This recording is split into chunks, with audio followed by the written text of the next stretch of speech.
시간이 되었으므로 수요예배를 시작하도록 하겠습니다. 먼저 사도신경으로 우리의 신앙을 고백하며 나아가도록 하겠습니다. 나는 전능하신 아버지 하나님, 천지의 창조주를 믿습니다. 나는 그의 유일하신 아들, 우리 주 예수 그리스도를 믿습니다.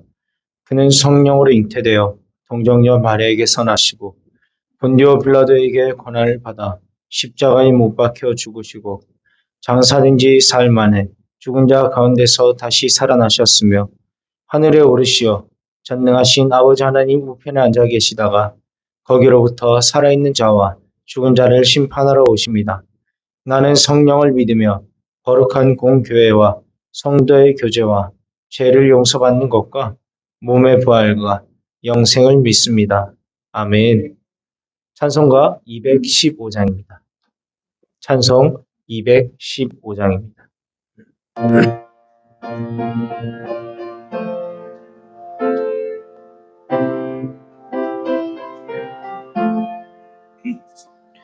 내 죄 속해 주신 주께 힘과 정성 다하니 나의 온갖 언행 심사 주를 위한 것일세. 내게 있는 모든 것을 주를 위해 바치리. 내게 있는 모든 것을 주를 위해 바치리. 나의 손과 발을 들여 주의 명령에 가고 오직 주만 바라보며 주만 찬양하겠네. 항상 주를 찬송하며 힘을 바치오리라. 항상 주를 찬송하며 힘을 바치오리다. 내가 주를 바라보니 나의 영혼 밝아져. 십자가를 지신 주만 항상 바라봅니다. 십자가를 바라보며 주만 따라가리라. 십자가를 바라보며 주만 따라가리라. 신기하고 놀라워라 영광스러운 왕의 왕. 나를 친구 삼아 주사 편히 쉬게 하시네. 주의 날개 아래 영원한 식 없겠네. 주의 날개 아래 영원한 식 없겠네. 아멘. 이 시간 우리를 대표하여 임문환 권사님 나오셔서 기도 인도해 주시겠습니다.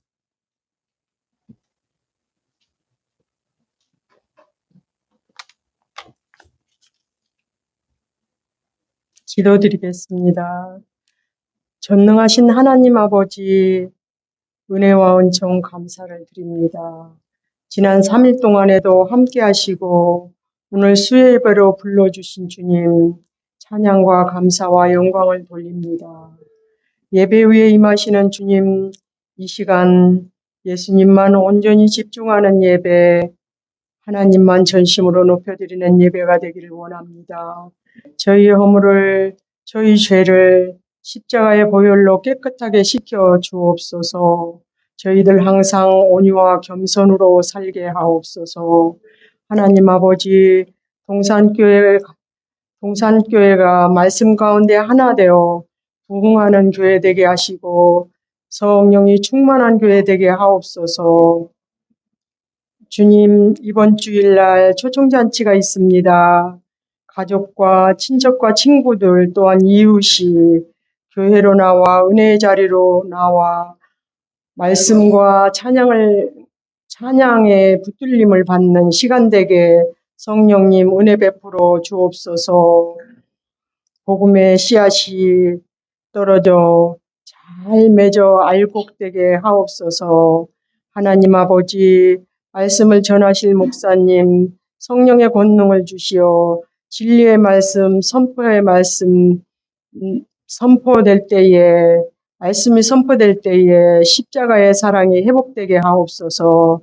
사건 사고가 많은 이때에 아버지께서 저희들 세상의 악과毒과 재앙이 다 피해가게 하옵소서. 치유의 하나님 아버지, 육신이 연약함으로 치료 중에 있는 환우들이 있습니다.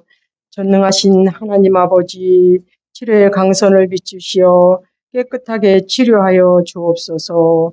서울 동산교회가 하나님이 기쁨이 되는 교회가 되기를 원하며 범사가 합력하여 선을 이루는 순족한 교회 되게 하옵소서.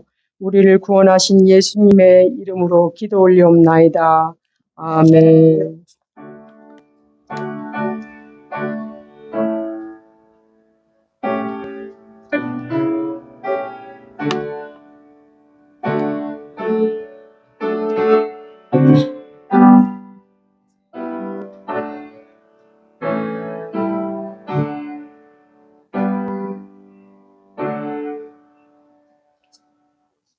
이 시간 우리에게 주신 하나님 말씀은 레위기 4장 1절에서 4절까지 말씀입니다.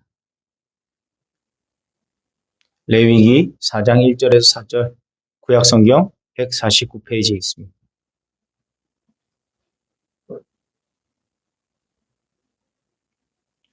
다 찾으신 줄 알고 제가 낭독해 드리도록 하겠습니다. 하나님의 말씀을 들으십시오. 여호와께서 모세에게 말씀하여 이르시되 이스라엘 자손에게 말하여 이르라. 누구든지 여호와의 계명 중 하나라도 그릇 범하였으되 만일 기름 부음을 받은 제사장이 범죄하여 백성의 허물이 되었으면 그가 범한 죄로 말미암아 흠없는 수송아지로 속죄 제물을 삼아 여호와께 드릴지니 그 수송아지를 회막문 여호와 앞으로 끌어다가 그 수송아지의 머리에 안수하고 그것을 여호와 앞에서 잡을 것이요. 아멘. 우리 담임 목사님 나오셔서 레위기 강해해 주시겠습니다.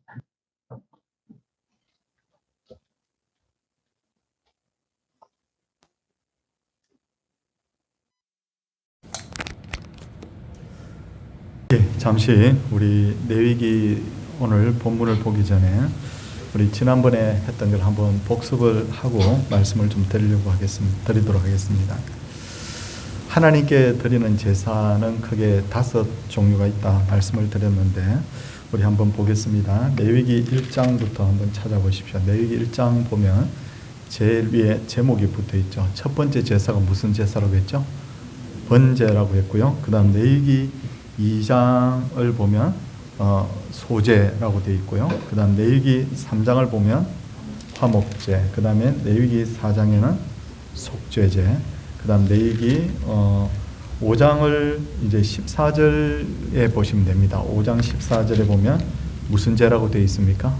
속건제, 이렇게 5가지가 되어 있습니다. 자, 그러면 이제 고개를 들고 한번 해서 번제, 소제, 화목제, 속죄제, 속건제 이렇게 해서 레위기 5장까지 이렇게 기록이 되어 있습니다. 오늘은 4번째 제사인 속죄제에 대해서 말씀을 드리도록 하겠는데요. 먼저 속죄제란 언제 드리는 제사인가? 2절, 우리 본문 2절 중간 부분 한번 보시겠습니다.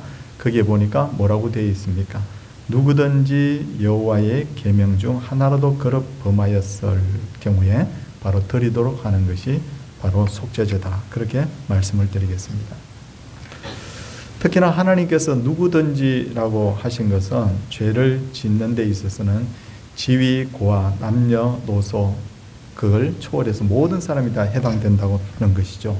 뭐 교양이 있거나 지식이 있거나 혹은 수행을 오래 한 사람, 정말 참 점잖은 사람, 죄 안 지을 것 같지만 사람의 본성이 본래 악하기 때문에 누구든지 다 죄를 짓게 되어 있습니다. 믿음의 조상이라고 하는 아브라함도, 그리고 이스라엘 최고의 지도자였던 모세도, 그리고 다윗도 전부 다 죄를 지었지 않습니까? 근데 죄는 크게 두 가지 분류를 해볼 수 있는데, 모르고 짓는 죄가 있고 또 알고 짓는 죄가 있는데, 모르고 짓는 죄보다는 알고 짓는 죄를 하나님께서 더 강하게 징계하신다는 것을 알 수가 있습니다. 근데 성경에 대한 이 말씀에 대한 이해가 부족한 사람은, 그렇다면 나는 어차피 죄를 지을 수밖에 없으니까 나는 죄 짓고 나서 회개하고 또 죄 짓고 나서 회개하면 되겠네 라고 하는 이들이 있죠. 어떻습니까? 여러분 그러지 않습니까? 어차피 죄 지을 텐데 뭐 회개하면 그만이지 라고 말이죠.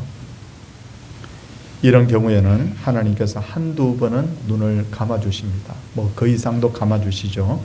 그러나 끝까지 이 일이 반복될 경우에는 하나님께서 그는 백성 중에서 끊어질 것이다 라고 그렇게 말씀하셨는데, 이런 자는 결국 구원의 반열에 들지 못할 것이라고 경고하셨습니다. 왜 하나님께서 자꾸만 이렇게 죄를 짓고 회개하고 죄 짓고 회개하고 습관적으로 끝까지 이렇게 반복하는 사람을 강력하게 처벌하시는가? 그 이유는 하나님이 베푸신 용서의 복음을 악용하는 자들이기 때문이죠. 우리가 알아야 될 것은 하나님은 절대로 사람의 꾀에 속지 않는 분이라는 거죠. 그리고 하나님께서 레위기와 같은 율법을 주신 이유는 율법을 통해서 죄의 기준을 세우고 죄를 깨닫도록 하시기 위해서 율법을 주셨다는 것이죠. 그러면 제가 제 품에서 물건을 하나 꺼내겠습니다. 볼펜인데 여러분 볼펜 이거 딱 한번 보시기 바랍니다. 제가 질문을 하나 합니다. 여러분 이 볼펜의 길이가 깁니까? 짧습니까? 한번 대답을 해보십시오. 아마 어떤 분들은 이 물건을 보면서 이 볼펜이 길면 얼마나 길어, 그 짧지 그렇게 말씀하실 것이고, 또 어떤 분들은 그래도 볼펜이 제법 기네 라고 말씀하실 분도 있을 거예요. 사람이 이렇게 생각하는 기준이 다 다르기 때문에 어떤 이는 짧다, 어떤 이는 길다 그렇게 말하겠죠. 죄도 마찬가지라는 거죠. 죄의 기준이 없으면 어떤 행동을 해놓고는 그게 죄인가 아닌가 명확하게 말할 수 없다는 거죠. 그러면 이게 죄인가 아닌가의 기준이 없으면 회개하려고 해도 그게 죄인지 아닌지 긴가민가 하기 때문에 회개할 수도 없고, 하나님이 징계를 하시려고 해도 기준이 없기 때문에 회개할 수도 없고, 그렇게 징계할 수도 없고, 그래서 하나님께서 율법을 통해서 죄의 기준을 바로 마련해 주신 것입니다. 하지만 율법에는 분명한 한계가 있는데, 그것은 율법을 통해서 죄가 무엇인지 이게 죄구나 라는 것까지는 알지만, 그러나 그것을 통해서 구원을 받을 수는 없어요. 내가 율법을 다 지켜서 내가 구원받는다, 그건 있을 수가 없는 이야기라는 거죠. 그래서 주님께서는 제사 제도를 통해서 죄 문제를 해결할 방법을 가르쳐 주셨죠. 그런 차원에서 가만히 보면요, 제가 손짓하는 것 가만히 한번 보십시오. 이스라엘 백성들이 출애굽을 해서 이렇게 시내산까지 이렇게 왔습니다. 그리고 시내산에서 다시 이렇게 가나안 땅으로 가게 되는데, 시내산까지 반쯤 이렇게 왔을 때 하나님께서 모세를 시내산에 불러 올리셔서 두 가지 선물을 주셨는데, 하나는 십계명이 적힌 돌판이고, 하나는 이렇게 해서 성막을 만들라고 하신 바로 성막에 대한 식양을 하나님께서 주셨어요. 그런데 이걸 뭘 의미하느냐면, 이 돌판은 뭘 의미하느냐면, 이게 바로 죄야, 이렇게 살아야 돼, 이렇게 살지 않으면 죄 짓는 거야 하는, 바로 율법은 바로 죄의 기준, 그러니까 율법은 바로 죄의 기준을 마련해 주신 것이고, 그러면 죄인으로서 그대로 살 수가 없으니까 하나님께서 성막을 통해서 너희들 하나님 만나서 이제부터 죄 문제를 해결하라 그렇게 하신 것이죠. 그렇기 때문에 시내산에서 주신 두 가지 선물은 율법과 바로 하나님 만나는 방법에 대해서 이렇게 가르쳐 주신 것입니다. 그렇다면 구약시대 사람들은 죄 지었을 때 어떻게 했을까요? 하나님께서 짐승을 잡아서 제사를 드리기만 하면 죄 사함을 받을 수 있도록 하신 걸까요? 그러면 지금도 우리가 죄를 지었을 때 짐승을 잡아서 하나님께 제사를 드리면 죄 사함을 받을 수 있는가? 그건 아닙니다. 구약시대 하나님의 말씀대로 짐승을 잡아서 하나님께 제사를 드림으로 죄 사함을 받은 것은 짐승의 피에 무슨 효험이 있어서 그런 것이 아니고요. 하나님의 말씀을 따라 드렸던 그 제물된 짐승이 바로 어린 양이신 예수님을 상징하기 때문에 그게 효험이 있는 거죠. 그런 차원에서 구약시대에 제사의 제물로 드린 모든 짐승은 바로 그리스도의 모형이고 바로 예수님의 그림자다. 그래서 모형 그림자, 이걸 여러분 잘 단어를 기억하셔야 됩니다. 그러므로 지금 아무리 짐승을 잡아서 하나님께 제사를 드려도 소용이 없는 것은 예수 그리스도가 이미 이제 오셨지 않습니까?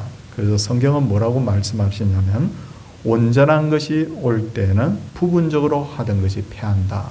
실체가 왔기 때문에 이제는 그림자, 모형, 이것은 더 이상 소용이 없다. 그렇게 주님께서 말씀을 하셨다는 거죠.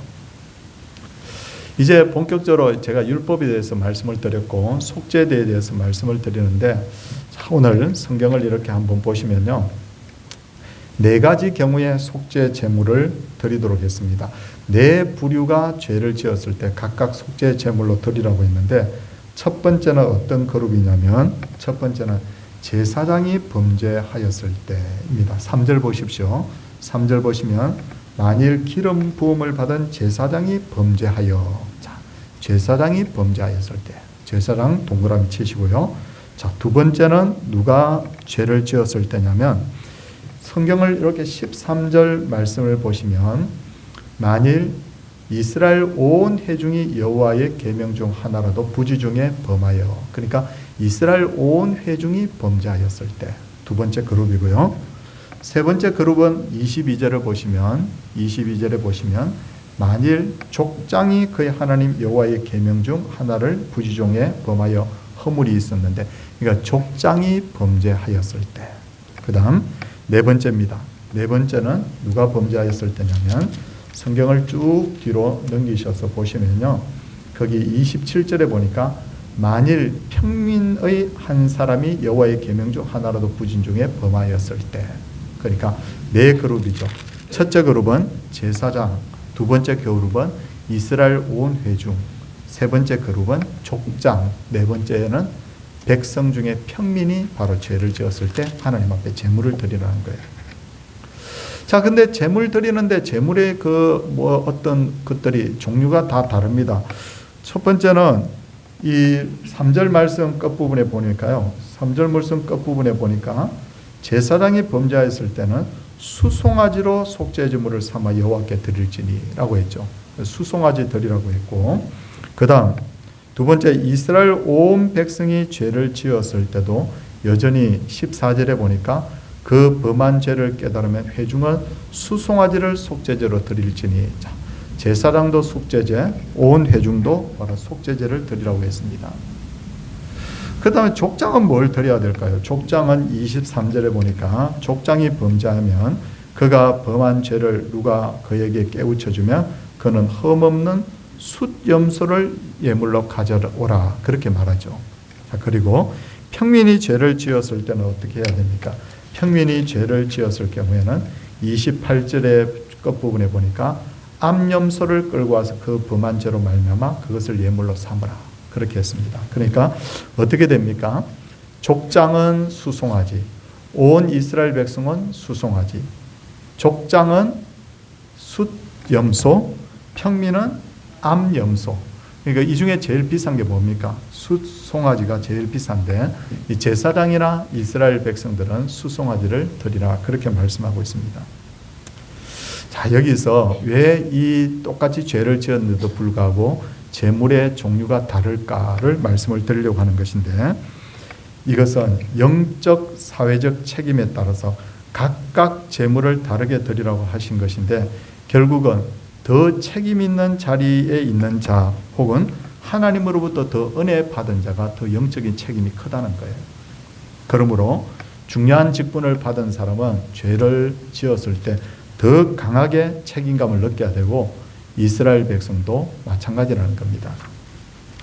그리고 두 번째는 한 가지 이상한 것은 제사장과 온 이스라엘 백성들이 범죄하면 동일하게 수송아지를 드리라고 했는데 그 이유는 뭔가? 그것은 제사장이 하나님을 만날 때는 이스라엘 전체 백성을 대표해서 만나는 것이기 때문에 제사장은 곧 이스라엘 전체를 의미하는 것입니다. 그래서 제사장의 제물과 온 이스라엘 백성의 회중의 제물을 똑같이 수송아지로 그렇게 정하신 것이죠. 그리고 하나님 앞에 짐승을 제물로 드릴 때는 반드시 제물을 드린 자가 뭘 해야 되느냐? 우리 4절 말씀 한번 보십시오. 4절 말씀에 보니까 중간 부분에 보니까 수송아지의 머리에 뭘 하고 라고 되어 있죠? 안수하고 라고 되어 있습니다. 안수를 하라는 거예요. 근데 여기만 안수하라고 되어 있는 것이 아니라 계속해서 족장도 그렇고 백성도 그렇고 다 머리에 안수하라라고 그렇게 안수하고 난 후에 그 짐승을 잡으라 그렇게 했습니다. 안수의 의미는 뭐냐면 내가 가진 것을 상대방에게 전가한다는 뜻이 있습니다. 자, 우리가 목사, 장립집사, 권사를 장립집사, 장로, 장립집사를 세울 때 머리 안수하는 것은 하나님께서 안수자에게 주신 권위를 안수받는 자에게 이제 부여하는 거죠. 또 죄인이 짐승의 머리에 안수하는 것은 죄를 짐승에게 전가하는 것입니다. 그러므로 안수를 받은 짐승이 죽임 당하는 것은 그 죄인을 대신해서 죽는 겁니다. 그리고 제사장과 이스라엘 온 회중이 범죄했을 경우에는 짐승의 피를 가지고 회막에 들어가라라고 했습니다.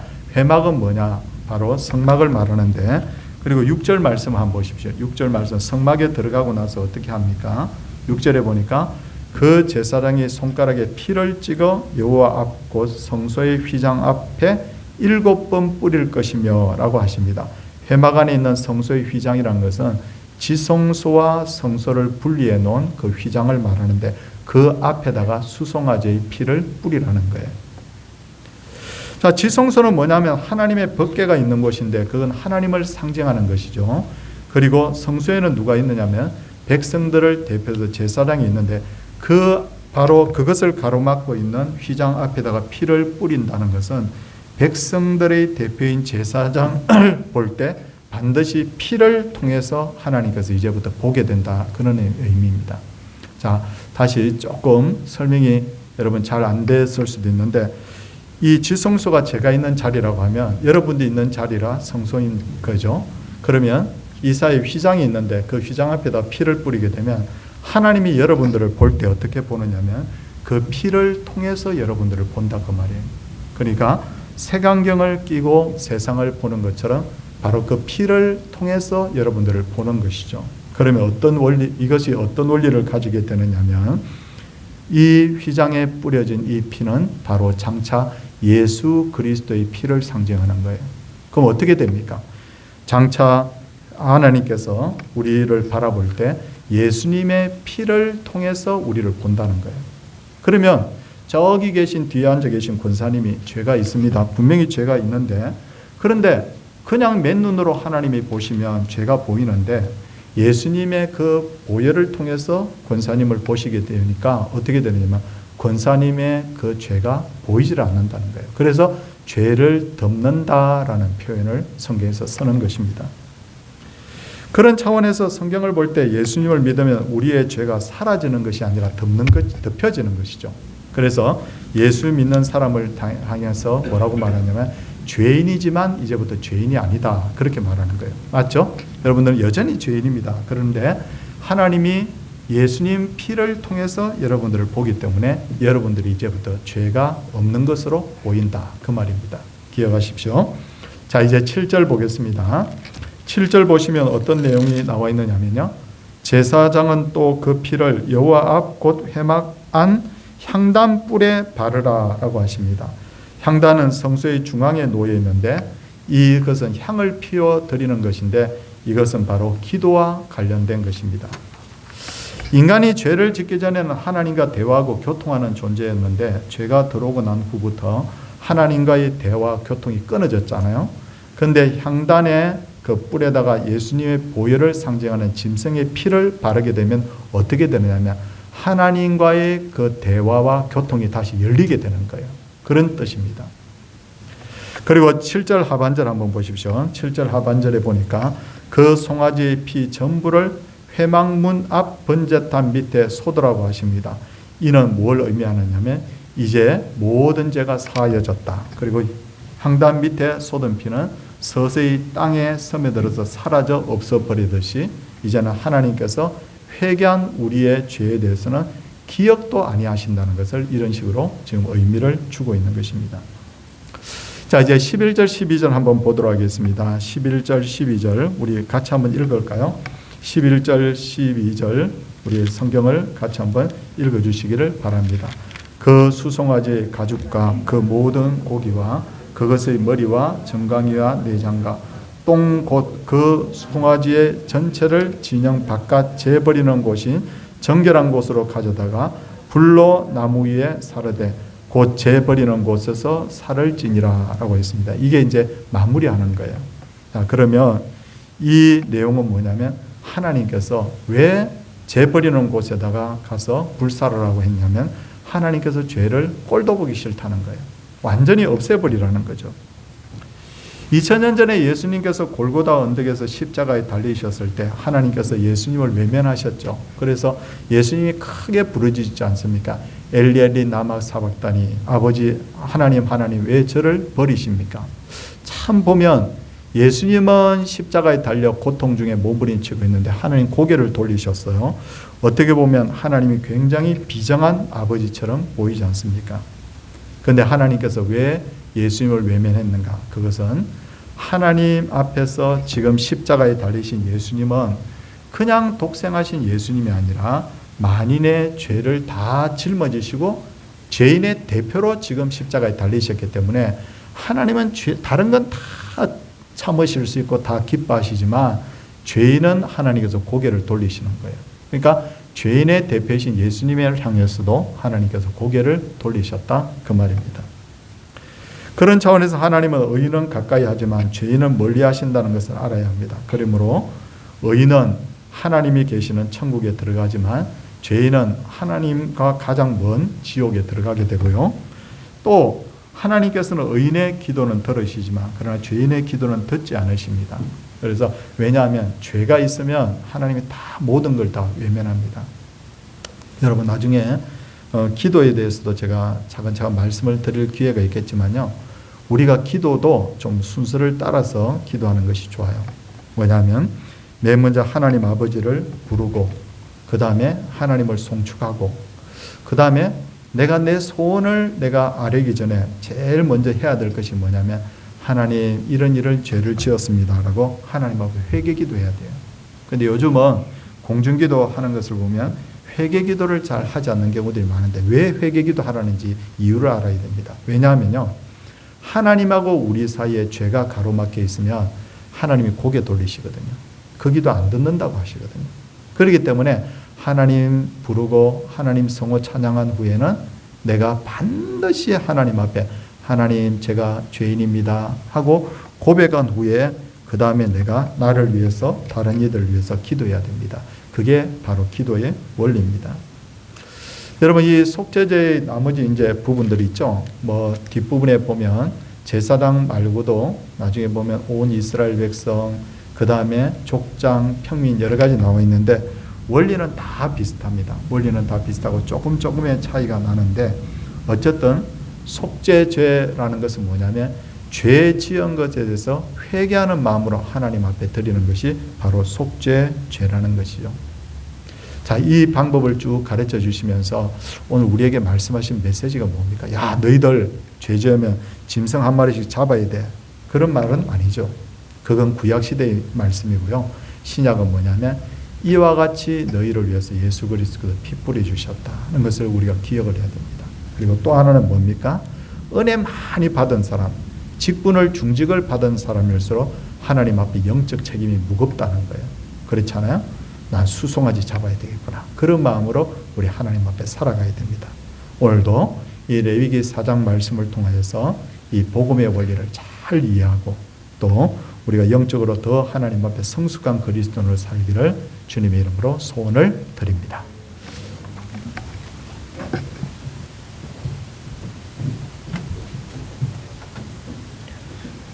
다 함께 찬송가 214장 찬송하신 후에 우리 목사님 나오셔서 축도하심으로 수요 예배를 마치도록 하겠습니다.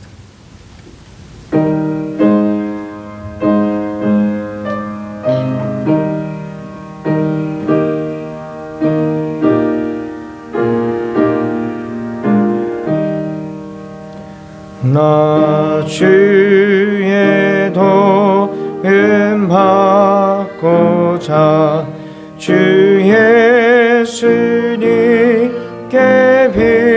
빕니다.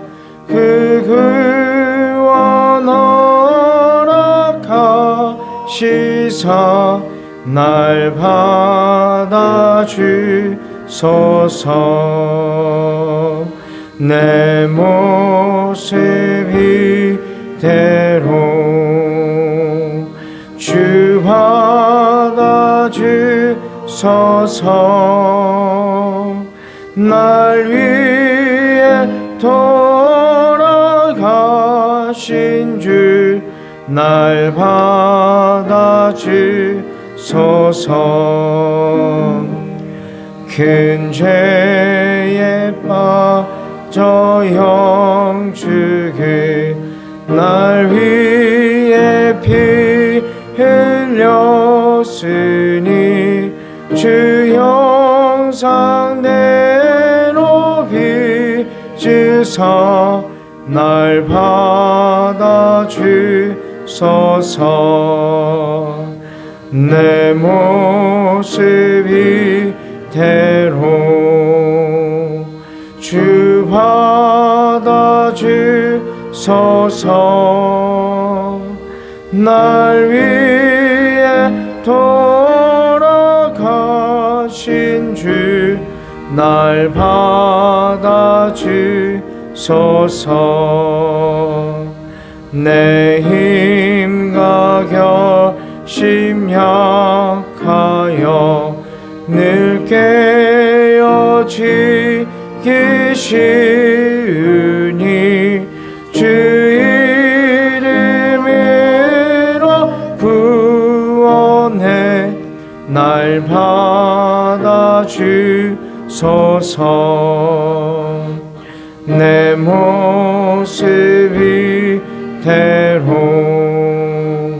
주 받아주소서. 날 위해 돌아가신 주 날 받아주소서. 내 주님 서신 발 앞에 나 끌어들였으니 그 크신 역사 이루게 날 받아주소서. 내 모습 이대로 주 받아주소서. 날 위해 돌아가신 주 날 받아주소서. 아멘.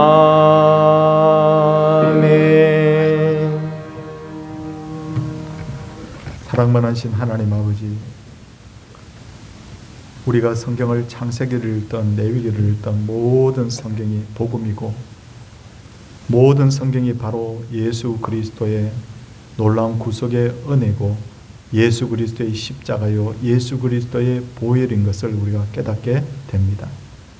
오늘도 이 속죄 제를 통하여서 그냥 숫 송아지 하나가 죽었다, 숫 염소 하나가 죽었다 하는 것이 아니라 우리 위해서 피 흘리신 예수 그리스도를 생각하게 하여 주시고 그 원리를 잘 터득하여서 정말 우리가 어떤 은혜를 받고 사는 것인지를 주님 제대로 알고 제대로 믿을 수 있도록 주님 도와주시옵소서. 특히 또 은혜를 많이 받은 분들이 있고 또 교회 중직을 맡은 분들이 있는데 영적 책임이 더 크다는 것을 깨닫게 하여 주시옵시고, 직분이나 은혜를 자랑할 것이 아니라 오히려 하나님 앞에 더 겸손함으로 더 하나님 앞에 충성해야 되겠다는 그런 마음으로 주님 헌신하는 하나님의 종들이 되게 하여 주시옵소서. 하나님, 또 병 중에 어려움 중에 신음하고 있는 분들 주님께서 굽어보시옵시고 깨끗하게 주님 되기를 원합니다. 이번 하나님 다가오는 주일은 새 뉴 패밀리 초청 주일인데 하나님, 많은 우리 가족분들 또 믿지 않는 이웃들이 저희 교회를 찾아 나올 수 있게 하여 주시고 이 온 종일이 하나님 앞에 은혜가 넘치게 하여 주시옵소서. 오늘도 이 자리에 참석한 모든 분들이 먼저 하나님의 은혜 누리기를 원하옵고 예수님 이름으로 기도드리옵나이다. 아멘. 주 예수 그리스도의 은혜와 하나님의 놀라우신 사랑과 성령의 감동 감화하심이 하나님의 백성들 위해 이제로부터 영원토록 함께 있을지어다. 아멘.